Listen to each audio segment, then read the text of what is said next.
하나님의 은혜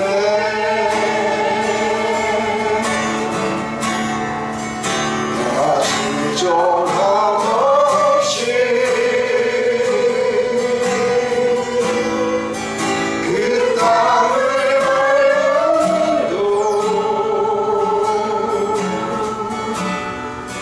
나를 붙드시는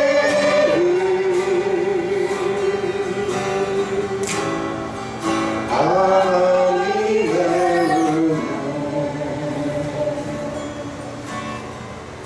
나를 지으시는 하나님 나를 부르시는 하나님 나를 보내시고 하나님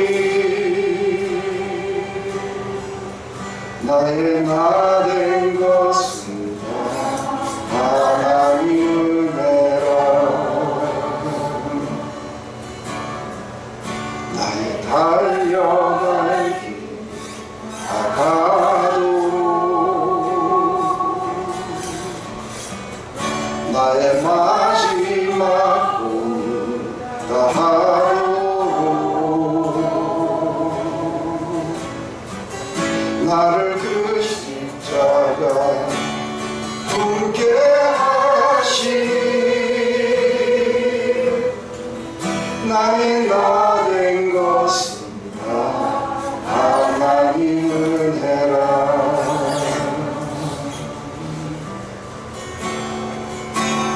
한량 없는 은혜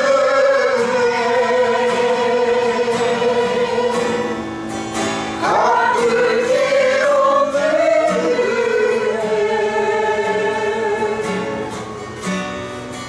내 삶을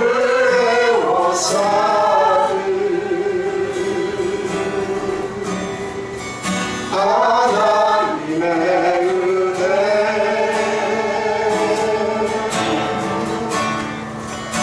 나 주저함 없이 그 땅을 밟아도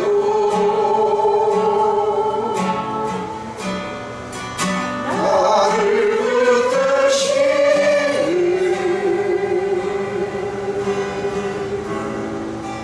하나님의 은혜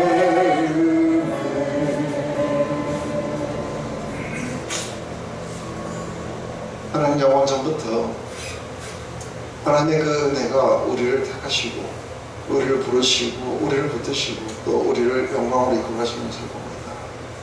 하나님 바로 그 하나님의 은혜가 우리를 찾아와서 우리의 삶을 변화시키시고 또 우리를 하나님의 백성으로 만드시고 그리고 하나님의 영광 가운데서 우리가 영원히 살 수 있도록 우리를 축복하심을 오늘 우리가 공부하는 데살로니가 전서를 통해서 볼 수 있도록 우리 가운데 눈을 열어주시옵소서. 예수님의 이름으로 기도드립니다.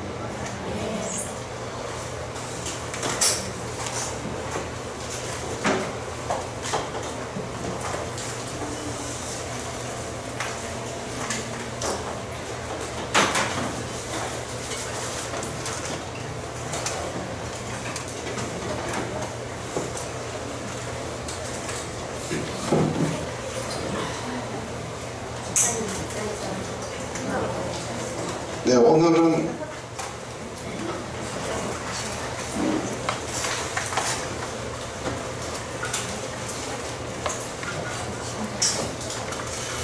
우리 시작하기 전에 그 사도행전을 갖다가 우리 17장하고 18장 11절까지 여러분들 다 성경 가져오셨어요? 네, 가져오셨으면은 우선 17장부터 시작하고 18장 11절까지를 한번 전부 읽어보시기 바랍니다. 지금 시간을 드릴 테니까 읽어보시기 바랍니다. 17장부터 시작해갖고 18장 11절까지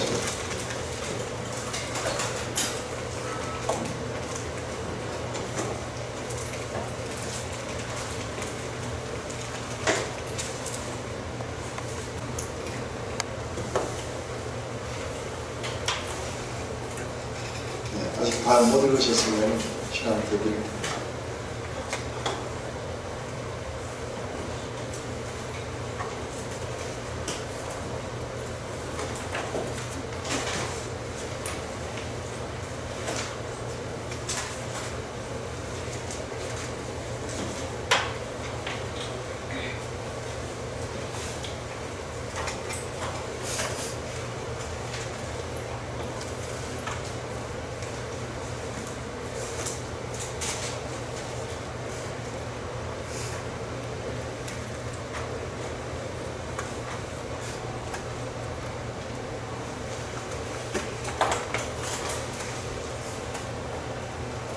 네, 여기 보시기 바랍니다.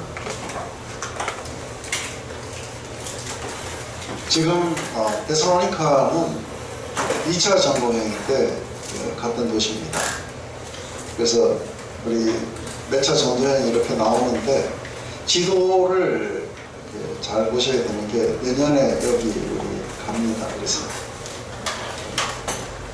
어디가 어딘지를 또 모르셔가지고 여자분들이 가서 그 이스라엘의 그 조그마한 데에서 지도를 아무리 설명을 해도 잘 모르시더라고요. 그래서 우리 알다시피 1차 전도여행은 이렇게 그 구브로로 왔다가 여기에서 안디옥으로 이고니온, 루스트라, 드베 이랬다가 다시 이렇게 해가지고 가는 게 1차 전도여행이죠. 아니 1차 전도여행은 여기 안 와요. 2차 전도여행은 여기에서 지금 이렇게 따라가가지고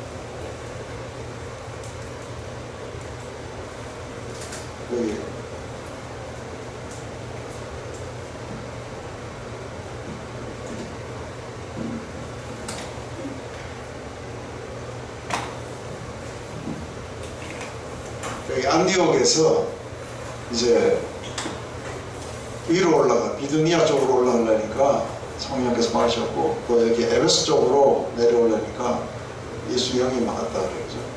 그래서 흘러간 게 이게 드로아로 갔습니다.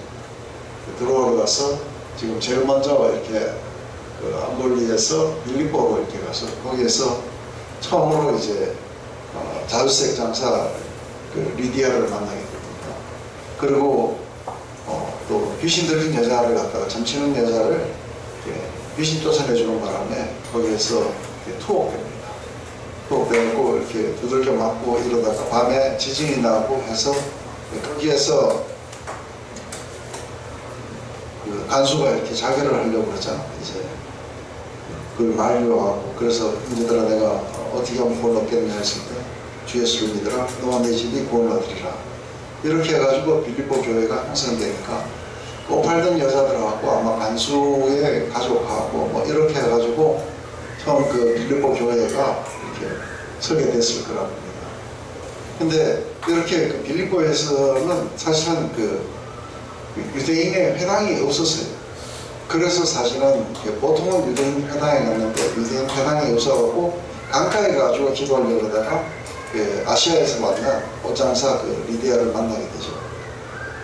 근데 이때 빌립보에서 그렇게 핍박을 받은 거는 그 유대인으로부터 핍박은 아니었어요. 근데 그냥 귀신 들린 여자를 갖다가 쫓아내줬다가 이제 그렇게 된 거죠. 근데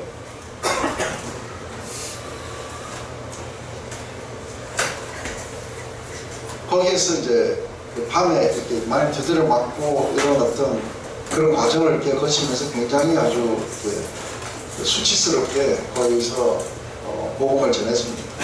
그러다가 이제 나중에 자기가 로마 시민이라는 걸 밝혀갖고 와서 자기를 에스코트 해갖고 떠나고 이렇게 해서 도달한 것이 이게 이제 그 아볼로니아나 이런 걸 지나서 데살로니카에 온 거예요.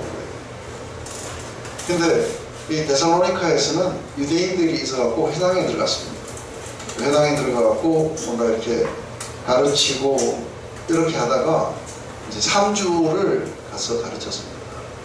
그러다가 이제 소동이 일어났는데 정확하게 소동이 3주 후에 일어났는지 석 달 후에 일어났는지는 확실히 잘 모릅니다. 오늘 거기 보면은 새 안식일을 강론했다고 이렇게 이야기해요. 근데 새 안식일을 강론하다가 나와가지고 이제 이방인들에게 이렇게 가서 이방인들을 이렇게 하게 됩니다. 그런데 지금 우리가 데살로니가 전서를 보면 여기 굉장히 이렇게 파워풀하게 복음이 전파되어 있던 것 같습니다. 그래서 제가 생각할 때는 3주는 아니고 최소한 석 달은 됐을 것이다 이렇게 보는 것이, 왜냐하면 이들의 믿음이 막 밖으로 퍼져나가고 이렇게 하려면 3주는 너무 짧아요. 그런데다가 우리 빌립보서에서 보면은 이렇게 이야기를 해요. 내가 데살로니카에서 이렇게 너희가 나를 위해서 한 번뿐만 아니라 또 적어도 한 2번 정도는 그들이 헌금을 보내왔어요. 그러면 3주 동안에 2번 헌금 보내온다는 것은 조금 너무 이렇게 잦은 것 같아요. 그래서 제가 생각할 때는 3주는 아닐 것 같아요. 적어도 석 달 정도는 그 이상으로 있었을 거라고 보는데, 문제는 어쨌든 이게 길지 않았다. 다른 데처럼 충분하게 자기가 다 전했다고 생각하고 떠난 게 아니라 급격하게 이제 떠나게 된 것은, 갑자기 이제 유대인들이 이렇게 거짓으로 막 그렇게 이야기를 합니다. 그래서 이들이 예수 말고 가이사 말고 다른 임금이 있다 이래가지고는 이제 그 야손이라는 자가 이제 이랬다 해가지고 이 사람을 데리고 마을의 업장들한테 이렇게 가게 되고, 그래서 보석금을 받고 이렇게 놔줍니다. 그날 밤에 뭔가가 이제 심상치 않으니까 야간으로 이제 보냅니다. 그래서 간 곳이 이게 베레아입니다. 이 베레아로 급하게 이렇게 보내게 되는데, 베레아에 가니까 베레아 사람들은 상당히 신사적이라서 거기도 유대인 그 회당이 있었는데 거기서 가르치다가 많은 귀부인들과 헬라 귀부인들과 남자들이 그렇게 믿게 됩니다. 그런데 데살로니카에 있는 유대인들은 상당히 아주 사나워가지고 거기까지 와가지고 이제 바울을 공격하려니까 급하게 바울 혼자서 베레아에서 배를 타고 아데네로 내려옵니다. 그때 바울과 실라와 디모데는 여기다 남겨두고 옵니다. 그러면서 이 사람들이 다시 돌아갈 때, 자기를 데려다 주고 돌아갈 때 빨리 그 디모데하고 실라를 내게로 오라고 하고 여기 그 아데네에서 기다리다가 오지 않자 이제 고린도로 이렇게 가게 됩니다. 그래서 그 고린도에 가서 브리스길라와 아굴라를 만나게 되고, 그리고 얼마 있다가 이게 디모데하고 실라가 고린도로 내려와서 이렇게 만나게 됩니다. 그때 이게 디모데와 실라가 전해준 소식은 굉장히 반가운 소식이었습니다. 그것은 지금 이들이 계속해서 믿음 안에서 전진하고 있다는 그런 아주 굉장히 기쁜 소식을 이렇게 접하게 되면서, 거기에 또 약간 부정적인 그 리포트도 받게 됩니다. 그건 예수님을 기다리는데 좀 잘못된 방법으로 이렇게 기다리게 됩니다. 그래서 데살로니가 전후서, 특별히 후서는 마지막 때에 예수님의 재림 때에 어떻게 될 것인가에 대해서 제일 명확하게 이렇게 나오는 책이 데살로니가 후서입니다. 많은 사람들은 마지막 때 어떻게 되는가를 갖다가 요한계시록을 이야기하는데, 요한계시록은 마지막 때 정확하게 어떻게 된다는 이야기를 안 하고 대충 이야기합니다. 그래서 여러분들이 만약에 마지막 때 어떻게 되는 걸 원하신다면 우리 마태복음 24장과 그리고 데살로니가 후서를 보시면 정확합니다. 근데 이렇게 했다가 궁극적으로 다시 디모데가 가서 이 편지를 전하고 나서 그들을 봤을 때 이제 이게 다미성교회 같은 그런 게 좀 더 심해집니다. 그래서 이제 다시 내려왔을 때 다시 보낸 편지가 이제 데살로니가 후서입니다. 그래서 둘 다를 갖다가 고린도에서 썼을 거라고 하죠. 그리고 이 고린도에서는 3차 전도인데 고린도에서 이제 마지막 로마서도 이렇게 쓰게 됩니다. 그래서 이 고린도에서는 한 1년 반을 갖다가 2차 전도일 때 여기 머물게 됩니다. 그러면서 회당장 그리스도도 믿게 되고 그런 일이 일어나게 됩니다. 이게 이제 대충 우리가 알고 있는 사도행전이 우리에게 이야기해주는 데살로니가 전서의 우리 배경들입니다. 그래서 이거를 항상 염두에 두고 이걸 이렇게 읽으시면 좋겠습니다. 이제 데살로니가 전서를 우리가 들어가야 되는데 아마 제가 생각할 땐 데살로니가 전서를 안 읽어오신 분들이 많을 거예요. 데살로니가 전서를 한 번 이상 읽어갖고 오신 분. 네. 네. 그러니까 제가 그럴 줄 알고 시간을 드릴 테니까 지금 데살로니가 전서를 전부 읽으세요. 하나당 몇 절이 안 돼요. 10절씩 뭐 10몇 절씩 이렇게밖에 안 돼갖고 너무 짧아요. 그래서 한번 쭉 읽어보시기 바랍니다.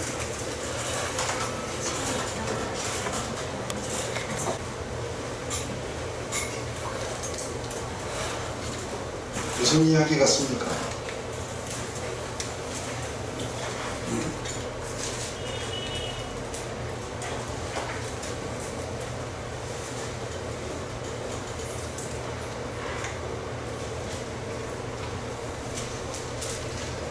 이걸 이렇게 읽으면은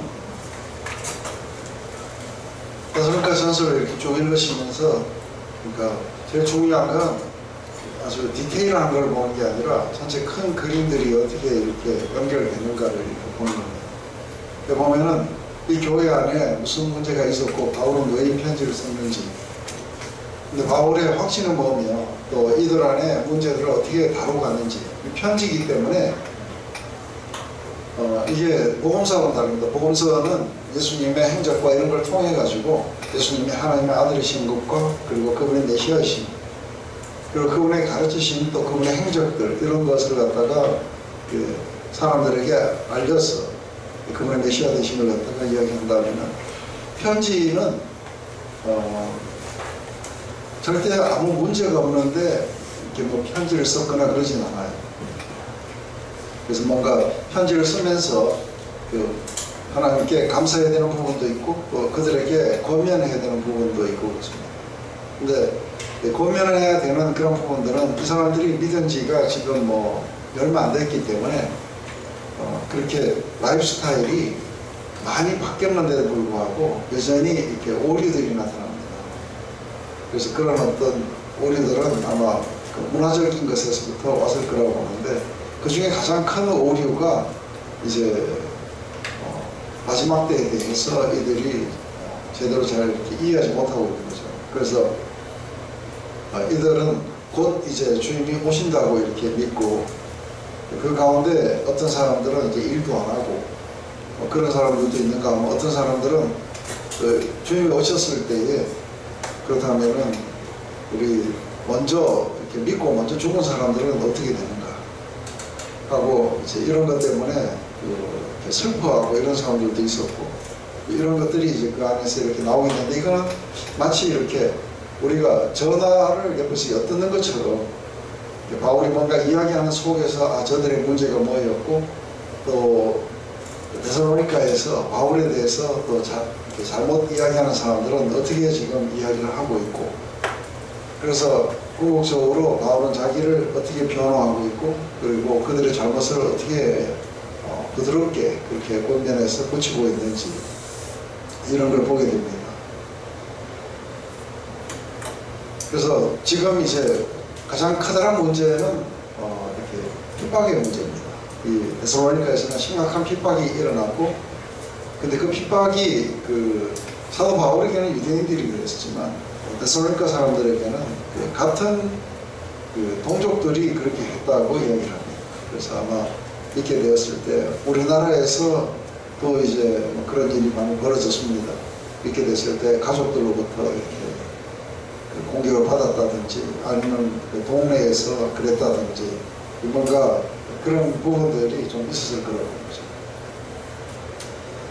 그래서 적지 않은 경건한 헬라인과 귀부인들, 그리고 약간의 유대인들 그랬는데, 그 유대인 중에서 나중에 여기에 리더가 되는 사람이 그 아리스토고예요.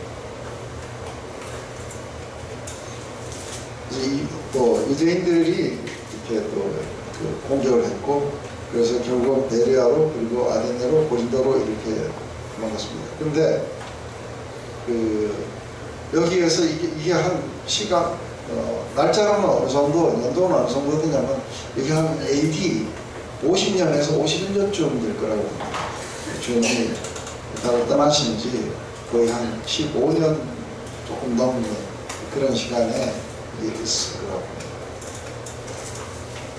이들의 이렇게 칭찬, 확신 이런 거는 핍박에 불구하고도 복음을 이들은 받아들이고 또 그런 주님에 대한 그런 믿음을 갖다가 계속 유지해 갔다는 거죠.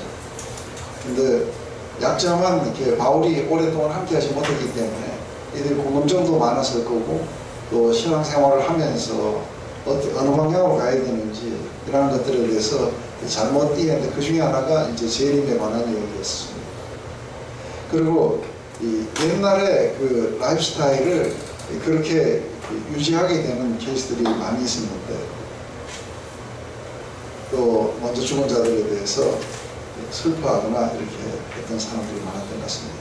그래서 우리가 이제 한번 이 부분들을 이렇게 다룰 때에 제일 먼저 1장은 아주 짧아요. 10절까지밖에 안 됩니다. 그래서 우리가 다 같이 한번 읽어보고 그렇게 가도록 하겠습니다. 시작.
지금 이제 1장에는 하나님 앞에 이렇게 감사하는 이야기들이 이 안에 잔뜩 나옵니다. 그래서 우리가 데살로니가 전서를 가지고 이렇게 봤을 때 되게 우리에게 유익한 것들은 어떤 게 있냐면 이 복음이 전해질 때에 어떤 일이 일어나게 되고 그것을 아주 굉장히 다른 그 편지보다는 상세하게 이렇게 해놨습니다. 그래서 복음을 전해질 때에 그 복음 전함을 받은 사람들이 믿음으로 받아들이게 되면 어떤 일이 이렇게 일어나게 되는지, 그리고 2장에 가면은 그래서 복음을 전하는 자들은 어떤 식으로 이걸 전했는지 이러한 부분들이 나오기 때문에 1장과 2장은 그런 부분에서는 이렇게 다르지만 전함을 받은 자, 전한 자 이들 안에 실제로 어떤 시기에 복음 전도가 일어나는지를 보게 됩니다.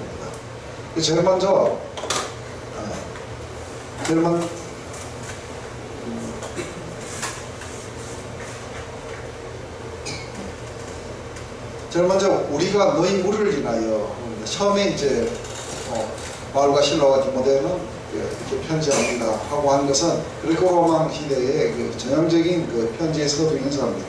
그래서 1절을 지나고 나면은 우리가 너희 무리를 인하여 항상 하나님께 감사하고 기도할 때에 너희를 말하면, 그래서 바울은 늘 이 데살로니가 교인들을 위해서 하나님께 감사로 기도를 했다고, 그리고 기도할 때에 이 사람들을 계속해서 언급했다고 이야기하는 거죠. 근데 주로 이렇게 언급했는 내용이 뭐냐, 감사의 내용이 뭐입니까? 하는 것은 바로 믿음의 역사, 사랑의 수고, 그리고 우리 주 예수 그리스도에 대한 소망의 인내, 이것을 갖다가 계속해서 하나님 앞에서 이렇게 기억할 때마다, 쉬지 않고 기억할 때마다 이런 감사들이 일어났다고 그렇게 얘기합니다. 그래서 지금 이들이 복음 전도를 이렇게 받고 나서 이게 제일 먼저 믿음의 역사가 일어났고 또 사랑의 수고가 따라왔고 그리고 소망의 인내가 이들 안에 일어났다고 하는 거죠. 바로 그것 때문에 감사하고 하나님 옆에 늘 이렇게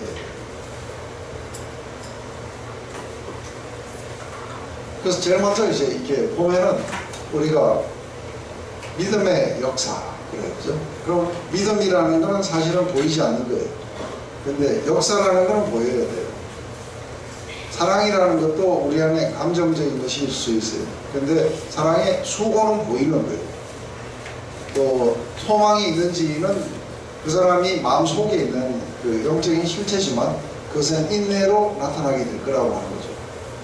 그래서 외적으로 보이는 이 사인은 그 내적인 어떤 영적 실체를 갖다가 이렇게 확인해 주는데 이게 바로 우리 그리스도인들의 가장 기본이 되는 믿음, 사랑, 소망 이렇게 되겠죠, 그죠?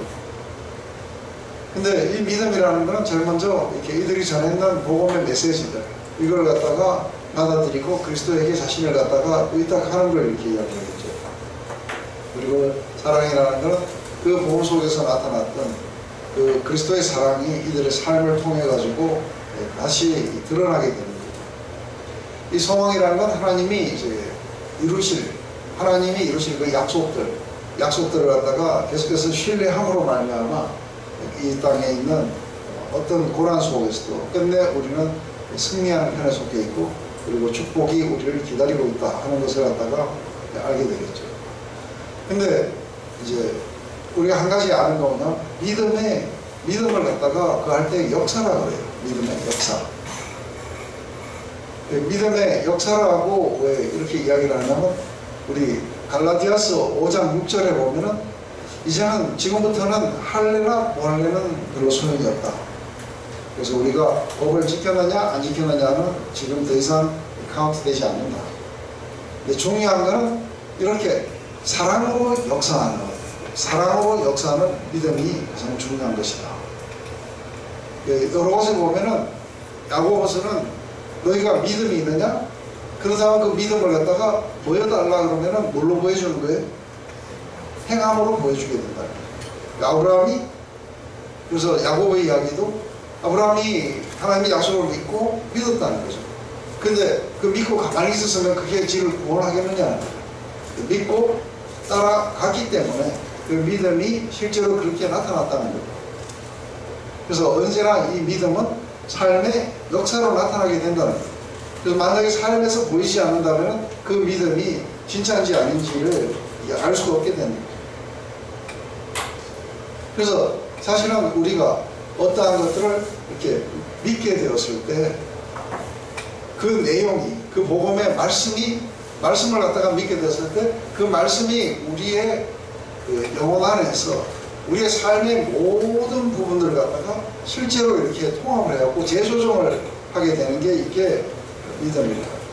그래서 궁극적으로 이것이 사랑으로 역사할 수 있도록 그렇게 만들어지게 됩니다. 그래서 갑자기 모든 우리 가치관들이 다 바뀌어버린다든지 우리의 관심사가 달라진다든지 이러한 것은 그런 믿음의 역사예요. 근데 참 이게 재밌는 게 뭐냐면은 제가 어저께 전화를 받았어요. 근데 여기에 아주 꾸준하게 나왔던 건 아니지만 그래도 한 2년을 그렇게 나왔던 자매입니다. 근데 늘 제가 이야기를 했고 늘 이야기를 했는데 그게 그냥 믿음으로는 안 와닿았나 봐요. 그러다가 어저께 갑자기 그게 믿음으로 이게 들어오기 시작해요.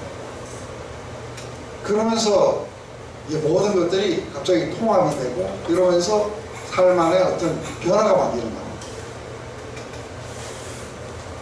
그래서 같이 이제 한 30분 정도 통화를 했는데 이제 그게 무슨 이야기인지를 이제 알겠다는 거예요. 자기가 늘 들었던 건데 사실은 믿지 않았던가 보다. 참 재밌는 거 뭐냐면 이게 늘 우리가 들어서 마음속에서 아 그거지 하고 이렇게 아는데 근데 이게 믿음과 화합하지 않게 되면은 사실 아무 역사가 안 일어나요.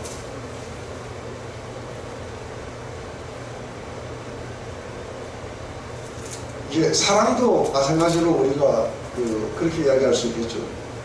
그러니까 내가 사랑한다 하는데 이게 행동으로는 안 나타나게 될 때는 그 사랑이 과연 진짜인지를 알 길이 없어요. 사랑한다면은 적어도 자기생적인 그런 어떤 행동들이 나타나게 될 거라는 거죠.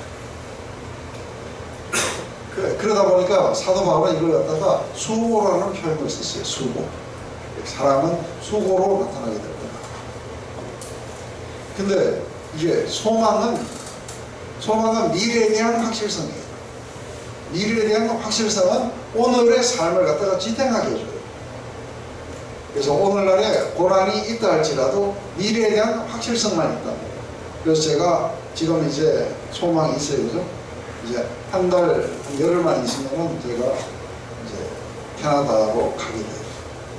거기에 집에 가서 제가 아주 이제 완놈을 이렇게 벗어나는, 그래서 아주 좋은 어떤 그런 것들이 기다리고 있어요.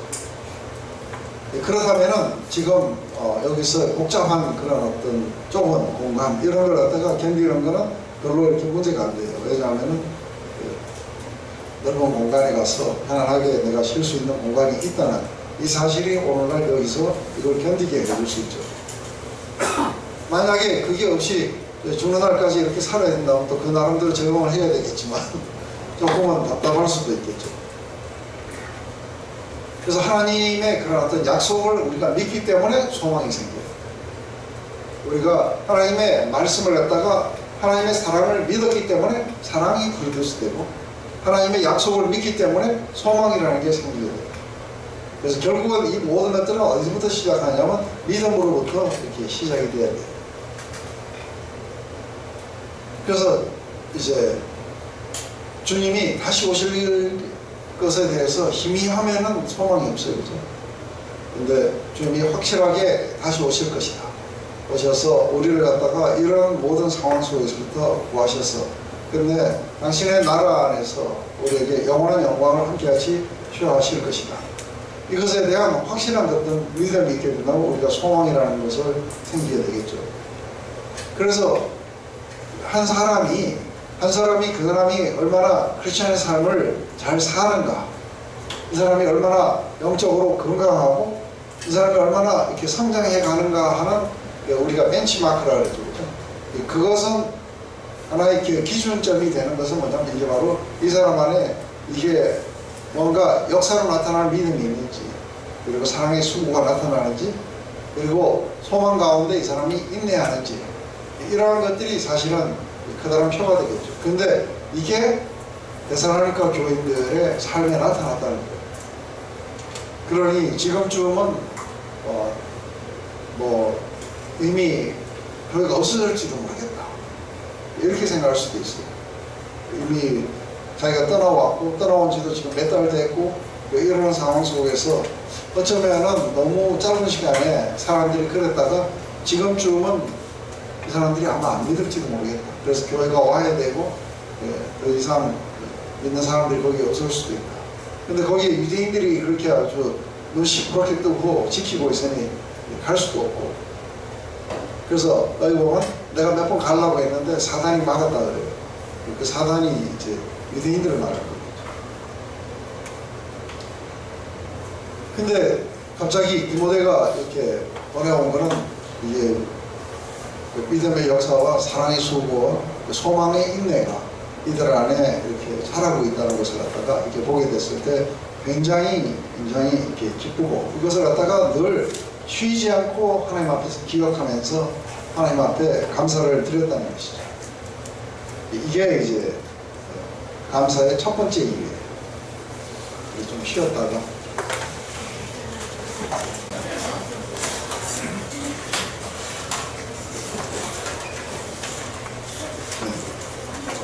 하나님의 사랑하심을 받은 형제들아, 너에게 택하심을 안노라.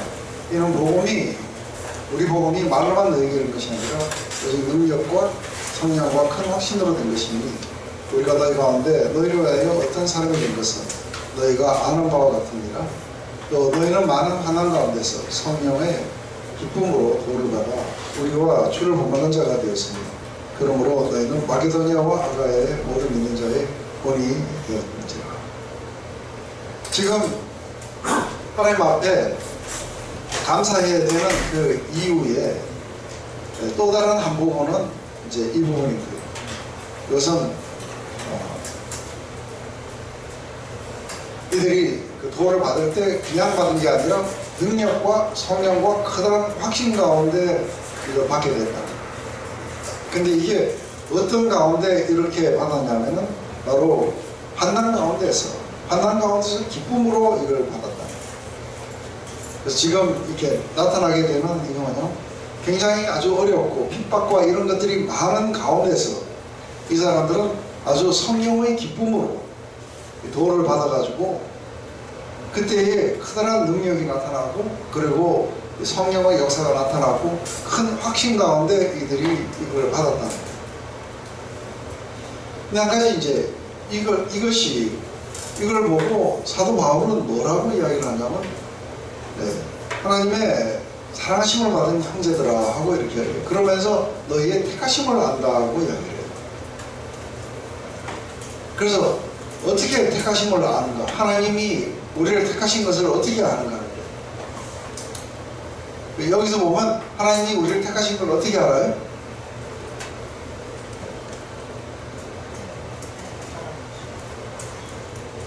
네, 사랑을 받았다. 하나님의 사랑을 받았다는 건 또 어떻게 알아요?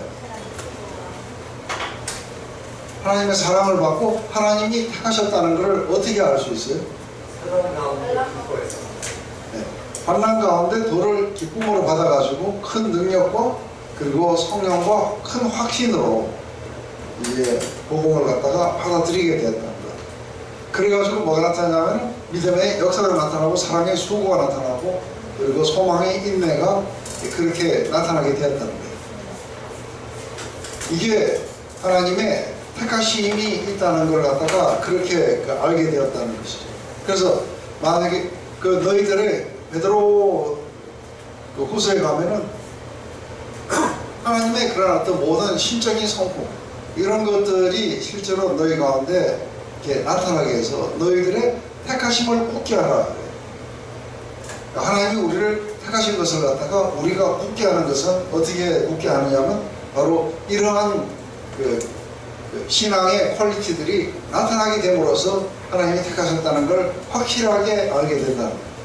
그래서 지금 여기에서는 하나님의 택하심이라고 이야기했을 때 어떻게 보느냐면 바로 믿음으로 이것을 받아들이고 그 안에서 역사가 일어난 사람들, 이 사람들을 갖다가 하나님이 택하셨다고 하는 거죠. 근데 이렇게 하나님이 이제 택하심이라는 주제는 굉장히 큰 주제예요. 이거는 구약에서 수도 없이 이야기했던 그런 주제들이에요. 근데 구약에서 하는 그 수많은 주제의 가장 중요한 초점은 뭐냐면 그것은 택함을 받은 사람들의 그 뭐랄까요, 그들 안에 있는 그런 질이 중요한 게 아닌 거죠. 그들의 가치 때문에 택하지는 않으셨다는 거예요. 그럼 뭐 때문에 택하냐면 하나님의 사랑 때문에 택하게 됐다. 그래서 이 하나님의 택하심의 결과가 뭐냐면 이 사람들이 구원으로 이끌어집니다. 그리고 성령의 역사가 일어나고 그리고 삶의 어떤 변화들이 일어나게 됩니다. 이걸 통해 갖고 이들은 하나님의 백성이라는 것을 갖다가 그렇게 선포하게 돼요.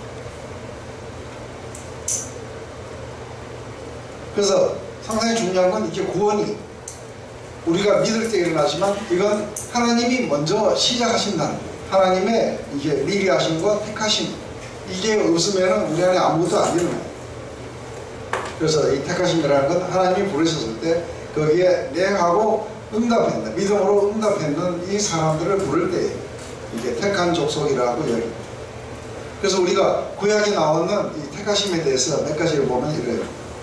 신명기 4장에 보면 여호와께서 내 열조를 사랑하신 거로 사랑하셨기 때문에 그 후손 너를 택하시고 큰 권능으로 친히 인도하여 애굽에서 나오게 하십니다. 또 한 가지 신명기 7장 7, 8절을 보면 여호와께서 너희를 기뻐하시고 너희를 택하신 것은 하고요. 너희를 기뻐하시고 너희를 택하신 것은 너희가 다른 민족보다 수요가 많은 연고가 아니다. 너희는 모든 민족 중에서 가장 적은이라. 여호와께서 다만 너희를 사랑하셨기 때문에 또 너희 열조에게 하신 맹세를 지키려 하셔서 너희를 택하셨다는 거예요. 또 하늘과 모든 하늘과 땅과 그 위의 만물은 본래 내 하나님 여호와께 속한 것이로되 여호와께서 오직 내 열조를 기뻐하시고 그들을 사랑하사 그 후손 너희를 만민 중에 택하셨으니 오늘과 같으니라. 이게 지금 구약에서 나오는 이 택하심이에요. 그래서 수많은 여기서 보면은 이게 수많은 사람들이 살고 있는데 왜 이스라엘을 하나님의 백성으로 이렇게 하나님이 택하셨냐는 거예요. 근데 그 택하심의 가장 중요한 근원은 어디냐면 그분이 사랑 때문에 이걸 갖다가 사도 바울은 긍휼이라고 했어요. 그래서 우리가 원한다고 택함을 받느냐? 그렇지 않다. 우리가 노력한다고 아니라는 거예요. 오직 긍휼히 여기시는 하나님으로 모든 것들이 말미암게 될 거라는 거예요. 근데 이거하고 같은 거죠. 이 택하심이라는 건 굉장히 이제 스페셜해져요. 스페셜해지는 게 한 남자가 수많은 여자 중에서 한 여자를 이렇게 선택을 하게 돼요.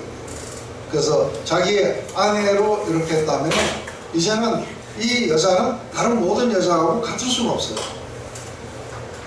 굉장히 스페셜하게 대하게 될 거라는 거예요. 그래서 부부가 된 것은 이렇게 선택의 어떤 결과들이에요. 그죠? 그러듯이 기뻐하고 사랑하고 이것이 선택의 원인이었다는 것이죠. 그게 너희들의 가치나 또 너희들이 강하거나 뭔가 너희들 안에 어떤 것들 때문에 택하지 않는다는 거예요. 하나님의 사랑의 결과로 택함을 받았기 때문에 이게 하나님이 사랑하셨다는 걸 어떻게 아느냐 하면 너희들을 택하셨다는 걸 보면 사랑하셨다는 걸 안다는 거예요. 근데 택하신 걸 어떻게 아느냐 하면 복음을 받아들였다는 거예요. 받아들이고 삶의 변화들이 일어나는 것을 보면서 그들은 하나님의 백성이 되었고 그리고 하나님의 택하심의 결과들이 그렇게 나타나게 된다. 근데 이 택하심은 바로 하나님의 사랑의 결과들이라.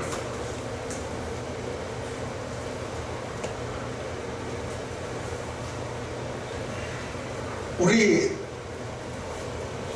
애들이 둘이서 아들 하나 낳았나? 걔들도 다 결혼해갖고 또 다 손자 손녀를 낳았지.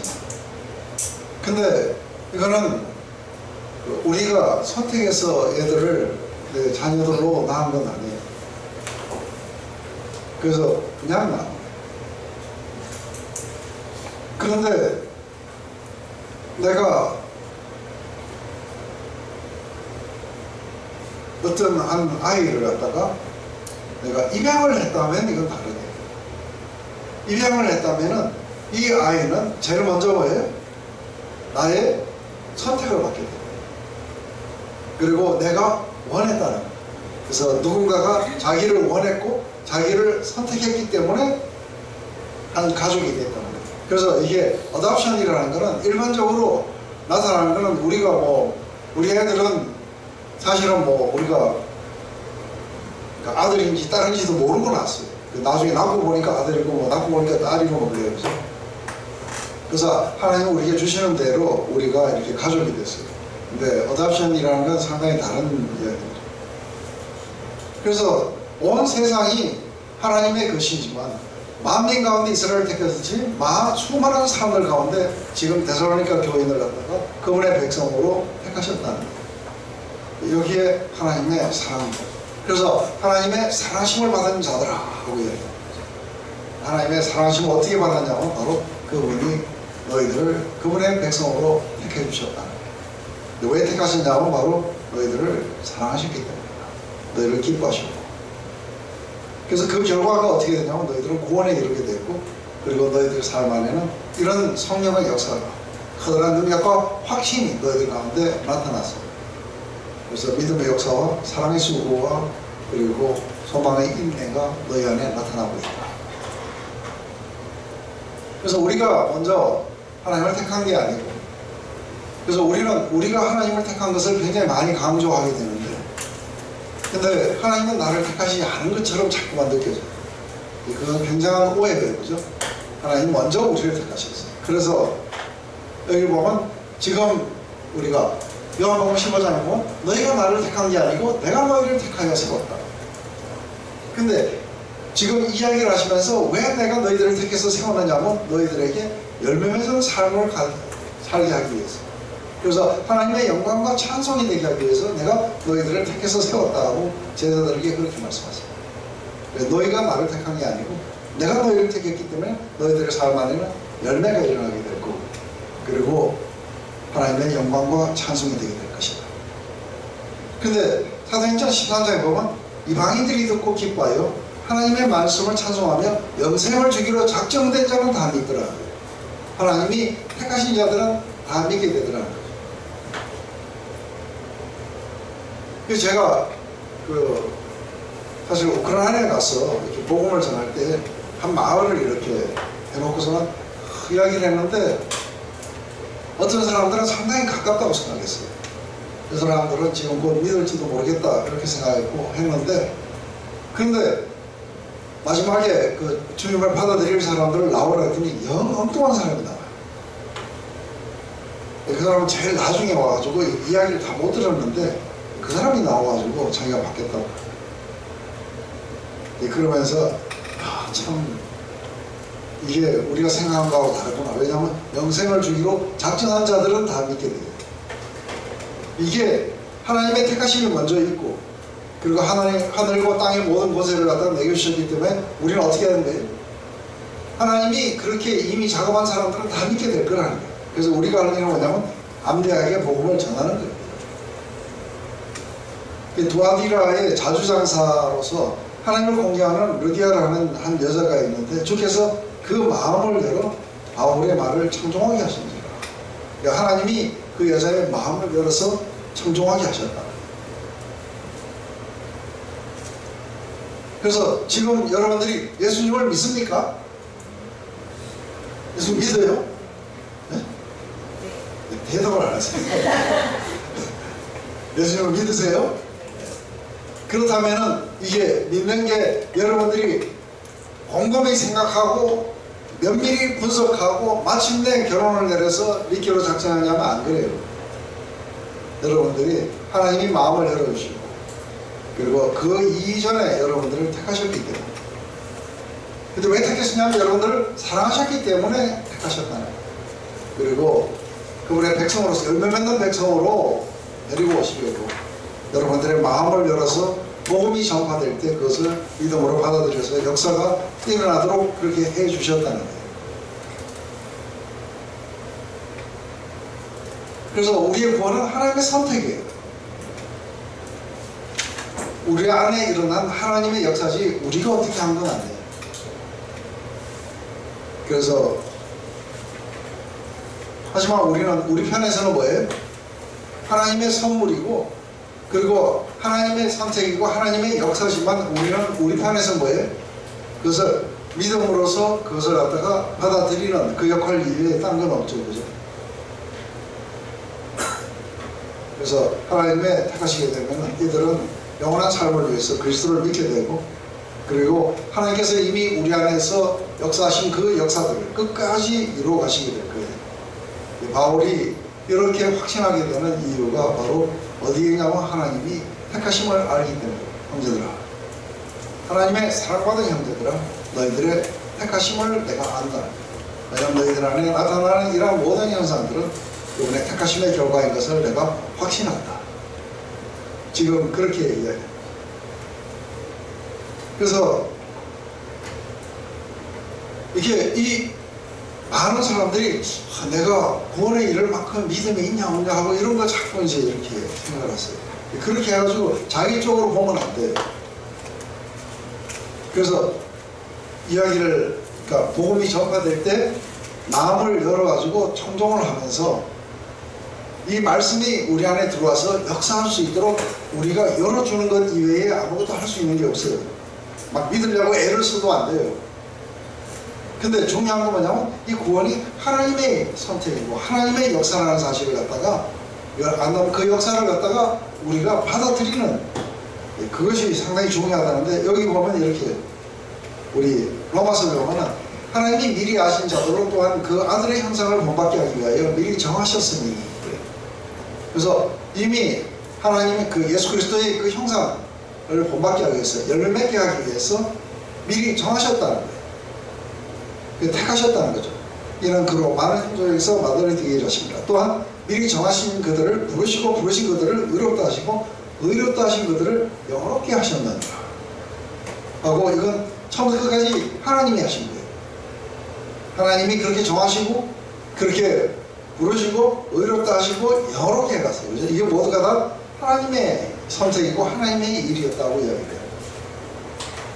이거를 이야기해놓고 나서 뭐라 하냐면, 그런 적 이제 무슨 말을 하겠느냐. 하나님이 우리를 위하시고, 그리고 하나님이 우리를 갖다가 그렇게 택하셨다면 누가 송사하고 누가 대적할 수 있겠나. 왜냐하면 이게 우리가 선택했다면 대적할 수 있을 거라는 거죠. 근데 문제는 이 선택이 하나님이 하신 거기 때문에, 하나님이 그렇게 선택하셨고 하나님이 우리를 그렇게 기뻐하시고 우리 편에 계시다면 누가 송사하고 누가 대적할 수 있겠나. 없어요. 그죠? 뿐만 아니라 누가 우리를 정죄할 수 있겠느냐. 그래서 그때 우리의 죄를 갖다가 우리가 이전에 지은 걸 갖다가 커버하기 위해서 우리가 선을 박혀갖고 없는 척하고 이렇게 해서 우리를 갖다가 정죄할 수 있어요. 근데 우리를 정죄할 수 없는 것은 하나님이 우리를 정죄에서부터 풀어주시기 때문에, 바로 그리스도께서 우리의 죄를 위해서 죽으시고 부활하셨다. 근데 이 사실 때문에 우리는 정죄를 받지 않는 것이지, 내가 죄를 요즘 좀 덜 지었기 때문에 내가 정죄를 안 받는 게 아니라는 거예요. 야, 그리스도가 나를 위해서 죽으시고 부활하셨기 때문에 내가 정죄 가운데서 벗어났다는 거예요. 하나님이 나를 택하셨기 때문에 아무도 나를 갖다 송사할 수 없고, 하나님이 나를 위하시고 있기 때문에 아무도 나를 갖다가 대적할 수 없다는 거예요. 그리고 지금도 하나님의 우편에서 우리를 위해서 지금 기도하고 계십니다. 근데 많은 사람들은 어떻게 해서 자기가 하나님의 사랑에서 벗어났고 자기가 정죄를 받고 있고 이러냐면 자꾸 자기 생각을 하는 거예요. 그래서 자기 안에 뭔가 위험이나 아니면 가난이나 이런 것들이 갑자기 찾아오면 어떻게 돼요? 주술적으로 생각하는 거예요. 하나님 나를 부르셨다. 아니면 하나님 나를 덜 사랑하시거나 혹시 안 계실지도 모르겠다. 이런 식으로 생각해 가는 거죠. 내 정죄는 정죄가 잘못해서 하나님이 나를 정죄로부터 나가주는 일을 하는데, 사대교회 지난주에 말씀 많이 하셨잖아요. 네? 사대교회. 사대교회. 유아교리신 사대교회 말씀하실 때 거기서 회개하라. 그럴 때는 그러니까 그게 지금 정죄하는 게 아니라 이들이 점점 그 믿음을 갖다 잃어가면서 껍데기밖에 안 남아가요. 그죠? 그래서 그 껍데기밖에 안 남은 것에서 돌이키라고 하는 거죠. 그래서 뭐가 필요하냐면, 이게 이런 믿음이 확실하게 있을 때는 이 사람들이 그 신앙생활이 아주 힘있게 벌벌하게 할 수 있어요. 그런데 어느 순간에 이게 이제 패스토랄 케어죠. 목회가 잘못되면 어떻게 돼요? 목회가 잘못되면 사람들이 전부 다 종교적으로 다 바뀌어가요. 그럴 때에 이걸 하나님은 또 누군가를 보내가지고 이것을 갖다가 다시 제자리로 이렇게 돌려놓으시면, 그래서 하나님이 그 아들과 함께 모든 것을 우리에게 선물로 주시지 않겠냐. 그래서 끝까지 누군가를 보내서 지켜가시는 거예요. 아무도 내 손에서 뺏어갈 자가 없다는 거예요. 근데 적어도 그 말씀이 내 안에 들어와서 역사하신 것은 적어도 한 번은 경험하셔야 되겠죠. 그죠? 그래서 지금 하나님이 우리를 사랑하신다고 하고, 그리고 하나님이 우리를 갖다가 택하셨다는 것, 이게 그리스도께서 나를 위해서 죽으셨다는 것, 이게 우리 안에 굉장히 확실할 때에 우리는 뭐냐면 이런 모든 환난 속에서도 넉넉하게 이기는 자가 된다는 거예요. 환난이 오더라도 뭐예요? 이게 하나님이 나를 덜 사랑하신 결과가 아니에요. 그죠? 넉넉하게 이길 수 있는 것은 바로 우리가 하나님의 택하심에 대한 확신, 그리고 그분의 사랑에 대한 확신, 그리고 그분이 죄의 용서함에 대한 확신. 이것 때문에 우리 삶에 뭐가 온다 할지라도 이거는 뭐 때문에 오느냐 하면은 우리를 갖다가 하나님을 사랑하는 자, 그 뜻대로 부르신 자들에게는 이 모든 것들이 우리의 영광으로 가는 그 길에 하나님이 사용하시게 될 거예요. 그래서 고난은 우리에게 영광으로 가는 그 길목에 하나님이 두신 그런 통과 과정이라고 이렇게 보는 거죠. 그래서 우리 다 같이 이제 이렇게 확신하게 되는 이유는 어디 있냐면 하나님이 우리를 택하셨다는 사실, 그리스도가 우리를 위해서 죽으셨다는 사실, 이것 때문에 내가 확신하는 거예요. 어떤 것도, 그 어떤 것도 그리스도 예수 안에 있는 하나님의 사랑에서 우리를 끊을 게 없다는 거예요. 그것은 바로 우리가 어떻게 했기 때문이 아니라 하나님이 택하셨고 하나님이 사랑하셨고 하나님이 용서하셨기 때문에 그렇다는 거예요. 이게 택하심에 상당히 중요한 거고,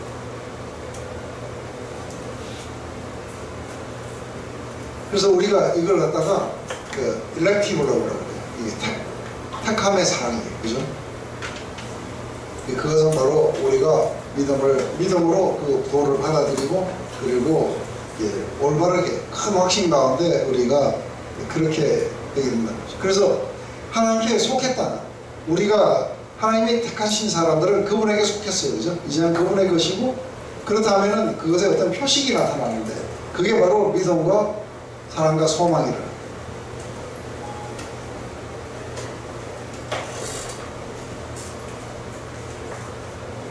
그래서 내가 택하심을 안다 이렇게 하면서 이는 그래요. 그죠? 이는 왜 그런가 하면은 복음을 전해 듣고 즐겁게 반응함으로 아주 파워풀한 방식으로 나타났다는 거죠.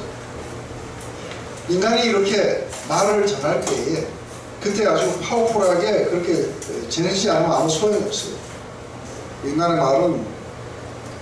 근데 이렇게 복음을 이렇게 전하게 될 때 한 가지 이제 여러분들 안에 그다음 확신을 가져야 되는 것은 복음을 전할 때에 성령께서 어떻게 하시냐면 지금 전하는 이 복음의 인간의 말을 갖다가 어떻게 하시냐면 도구로 사용하세요.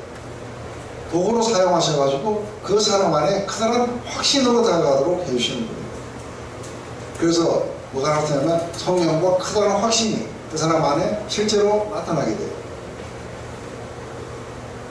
그뿐 아니라 그렇게 복음이 전해져 갖고 성령의 역사가 일어나고 커다란 확신 속에 들어가면 때로는 어떤 기적 같은 것들도 나타나요.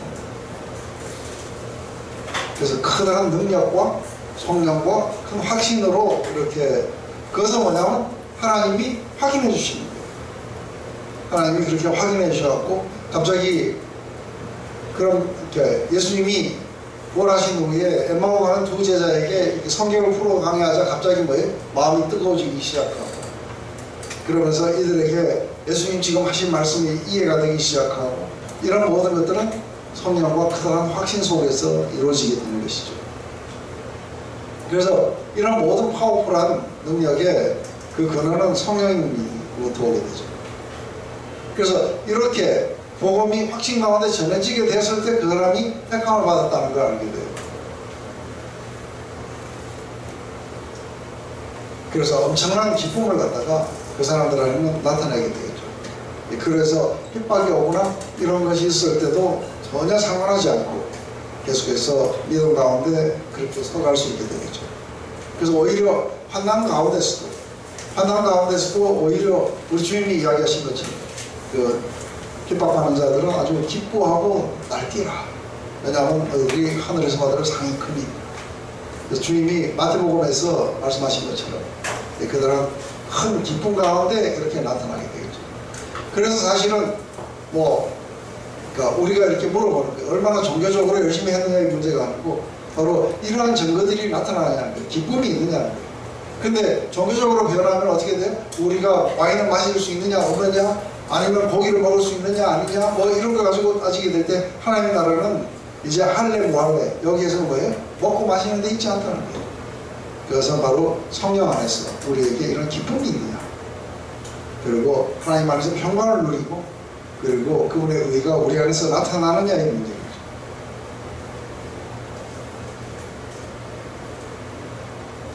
그래서 이 확신이 바로 그 고난 가운데서 기쁨으로 견딜 수 있도록 우리를 이렇게 해주게 되고, 이 고난을 갖다가 사실은 자기의 안전과 이런 걸 갖다가 이렇게 지키려고 하는 사람들은 이런 고난이 왔을 때 고난이 굉장히 크게 보여요.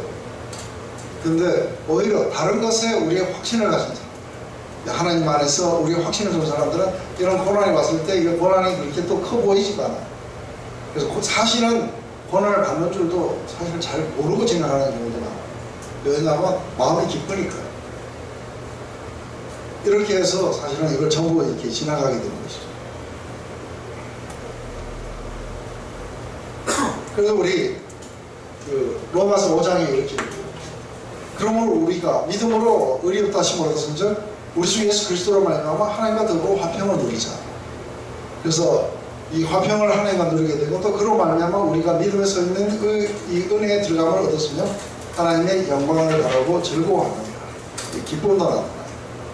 그런데 이렇게 아름다운 복음이 들려오고, 이게 이제 더 이상 하나님과 우리 사이에 있던 모든 장벽이 걷어졌다는 것, 그리고 우리가 지금 그 영광의 하나님과 교제를 나눌 수 있고, 또 우리가 그 영광을 영원히 취하게 될 거라는 이 믿음이 우리를 하여금 아주 즐거움 속으로 데려가요. 그죠? 근데 다만 이뿐만이 아니고 환난 가운데서도 즐거워한다는 거예요. 왜냐하면 이 환난은 우리에게 영광으로 데려가요. 어떻게 데려가냐면, 환난은 인내를, 인내는 연단되는 인격을, 그리고 이것은 궁극적으로 우리를 갖다가 마지막에 그 소망으로 이끌어준다는 거예요. 근데 이 소망이 우리에게 부끄럽지 않는 이유가 있는 거예요. 그것은 하나님이 우리를 사랑하셨다는 확신이에요. 근데 그 확신이 어떻게 오느냐 하면 바로 우리가 경건하지 않았었고 연약했었고, 그리고 하나님과 원수되었고 아직 죄인 되었을 때 우리를 사랑하심으로 말미암아 우리를 향하신 그분의 사랑을 확정하셨기 때문에 우리는 거기 갈 걸 알아요. 맞아요? 마지막에 도달할 걸 알아요.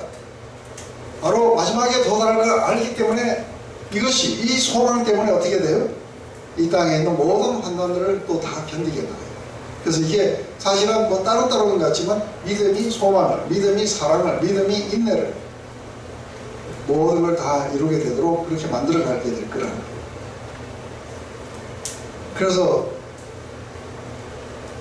그리스도 안에서 우리가 이런 환난 가운데서도 우리를 즐거워하도록 만들어 가게 될 거라는 거죠.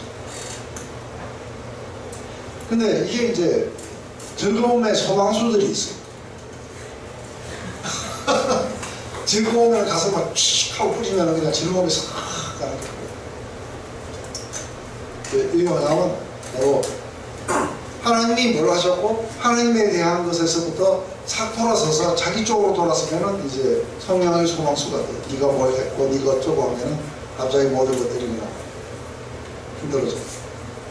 옳지 아파지고 그냥 죽어버릴까 하는 생각도 들고.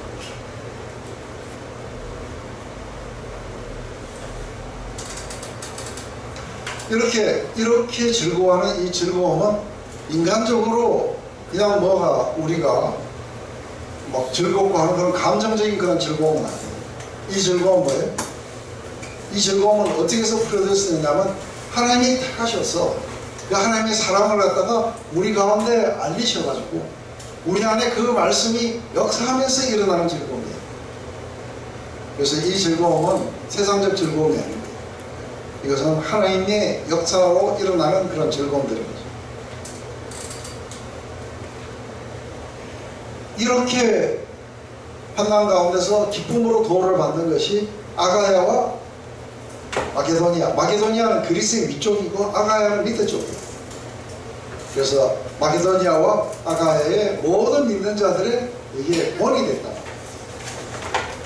이렇게 받아들이고 이렇게 반응하고 이렇게 견뎌나가는 것, 이게 바로 모든 믿는 자들의 본으로 일어나게 될 거라는 거죠. 그뿐만 아니라 이들은 스스로가 그렇게 되면은 또 가만 못 있죠. 네? 기쁘면 어떻게 해요? 자기가 은혜 받거나 그 사랑의 확신이 오거나 이러면 가만히, 그러고서는 가만히 있으면은 한 달란트 받은 사람처럼. 근데 한 달란트를 받은 사람은 기쁨이 없어요. 근데 이렇게 은혜를 받게 되면은 이 은혜가 어떻게 되냐면 제대로 마음밭에 받아지면 어떻게 돼요? 60배, 100배 막 내가 돼요. 그래서 막 전하게 돼요. 담대하게 막 전하게 되겠죠. 그래서 너희들의 그 말이, 하나님의 말씀이 너희들 가운데로 나와가지고 막 퍼져가고 있다는 거예요. 그래서 모든 지역에서 이들이 어떻게 우상으로부터 돌아서서 살아계신 하나님께로 돌아오게 됐는지, 이게 아주 뉴스거리로 이렇게 바뀌고 있다고 이야기합니다. 그래서 여기 보면 이렇게 주의 말씀이 너희에게로부터 마게도니아와 아가야에 들을 뿐 아니라 하나님을 향하는 너희 믿음의 소문이 각처에서 퍼진 거로 우리는 아무 말도 할 것이 없노라. 가서 뭔가 이야기하려면 이 사람들이 다 알고 있더라는 거죠. 거기서 그런 일이 있었다. 근데 이게 거짓말 같은데요, 실제로 거짓말 같지 않는 게, 실제로 거짓말 하지 않는 게, 제가 근무했던 그 교회를 가니까 한 20명쯤 있는데 아주 그 서기관과 바리새인들보다 더한 사람들이 가운데 있어요. 절대 이 종교적인 것에서 절대로 벗어나지 않는 사람들이, 자기들이 그래도 뭐 리더다 뭐다 이러면서 어느 교회에서는 장로했다 이러면서 고요하고 쭉 앉아있는 거예요. 이걸 막 한 1년 가까이를 끼워보려고 각 사람을 만나가지고 이야기하는데 이게 다 닫혀있어요. 근데 제가 하나님이 이게 세수나 세 부대에 부어야겠습니다. 부대를 바꿔야겠습니다. 그렇게 기도하고 지금부터 오는 사람들을 내가 세 부대인 줄 알고 그 사람과 더불어서 교회를 시작하겠습니다. 딱 그 기도했는데 마침 안 믿는 사람이 5명이 왔어요.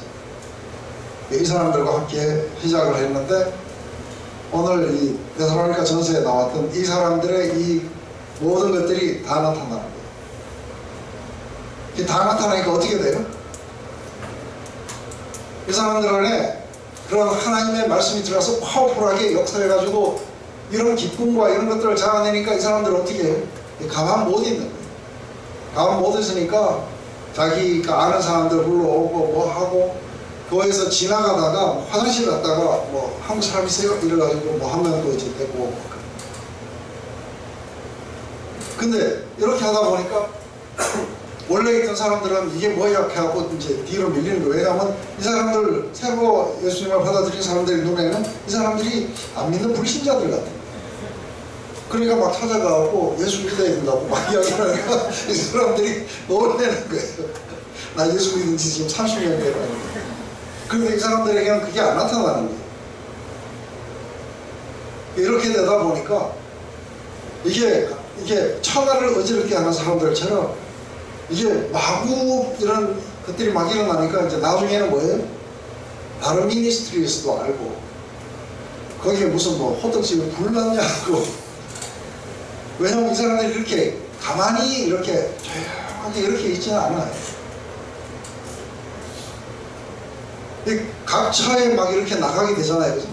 근데 제가 집사 때 처음 예수님을 믿고 처음 순장해가지고 했을 때도 그런 일이 일어나고 온 교회, 10,000명이 넘는 교회에 지금 뭔가가 막 일어나고 있다고 하는 걸 갖다가 이게 다 하게 된 게 뭐냐면 저보다 다 매일매일 본 게 뭐냐면은 대선을 넘고 맨날 기쁨도 없고 아무것도 없고 맨날 종교적으로 왔다리 갔다리 하고 이거만 하는 거예요.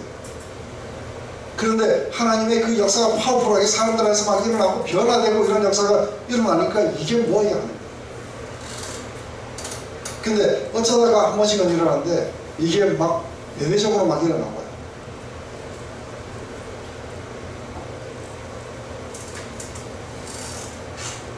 이게 이들이 어떻게 믿음으로, 그래서 정말 뭐 이야기합니다.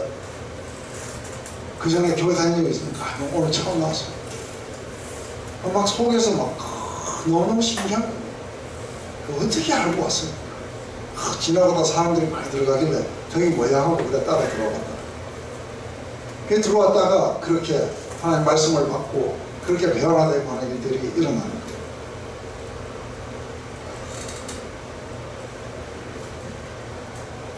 사람들이 그래요. 사람들이 우리에 대하여 스스로 고하기를 우리가 어떻게 너희 가운데 들어가고 어떻게 들어가는지를 알죠, 그죠? 어떻게 들어갔어요? 빌립보에서 두드려 맞아가고 등어리에 채찍 자국 가지고 들어갑니다. 이래가지고 들어갔는데 그 속에 들어가니까 유대인들이 또 핍박을 했어요. 이런 어떤 고난 가운데 가가지고 정말 별 볼 일 없이 두드려 맞은 그 몸을 가지고 가고 핍박을 받으면서 전했는데 이게 일어났다. 우리가 어떻게 너희들 가운데 들어간 걸까? 너희가 어떻게 우상을 버리고 하나님께로 돌아왔어? 사시고 참되신 하나님을 섬기게 되었고 또 죽은 자들 가운데서 다시 살리신 그의 아들이 하늘로부터 강림하심을 기다린다고 말하니 이는 장래에 노하심에서 우리를 건지시는 예수님의 다시 오심을 지금 기다리고 있습니다. 이 사람들이 이제 이 데살로니가에서 그래서 보면 데살로니가 가고 막 3주하고 난 뒤에 유대인들이 막 핍박하고 뭐하고 이래가지고 야간 도주하고 막 이랬는데 이게 인간의 편에 봤을 때는 막 그래요. 근데 하나님 편에서 어떻게 돼요? 이미 이들이 하나님의 계획 속에 다 있었어요. 그리고 이들에게 마음의 문을 열어가지고 복음을 듣게 하고 믿게 하고 그리고 파워풀하게 그 안의 역사에서 삶의 이런 대대적인 변화들이 일어나게 하고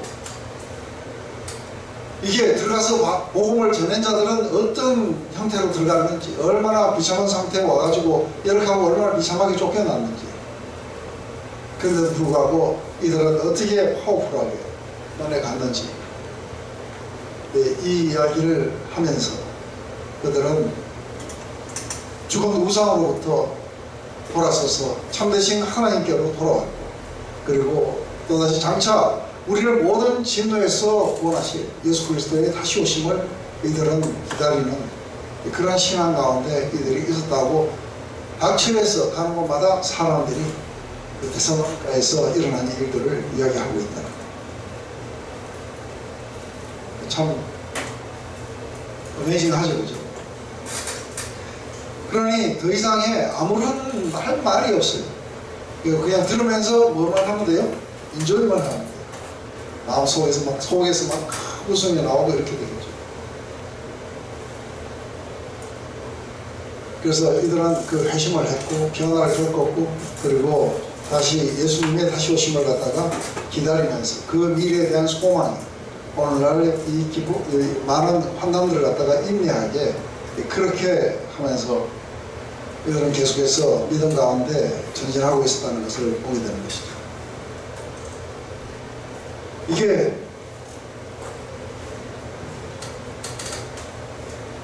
근데 원래 이상까지 한 거죠.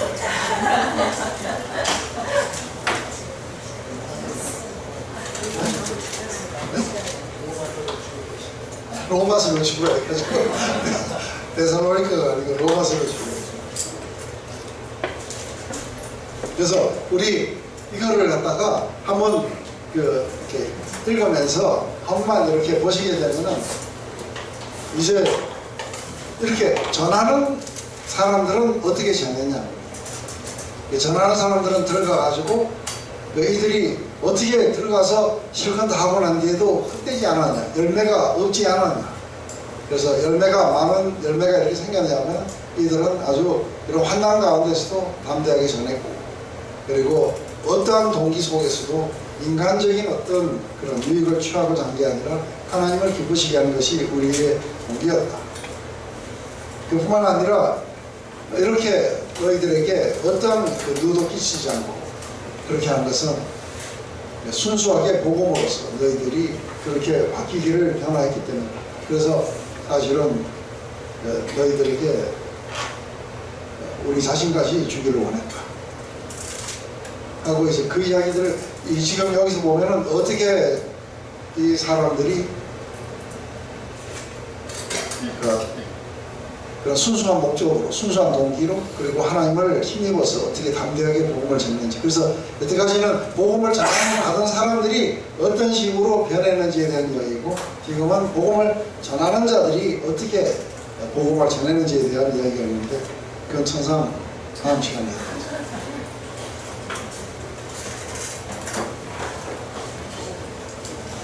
기도하고 마칩니다.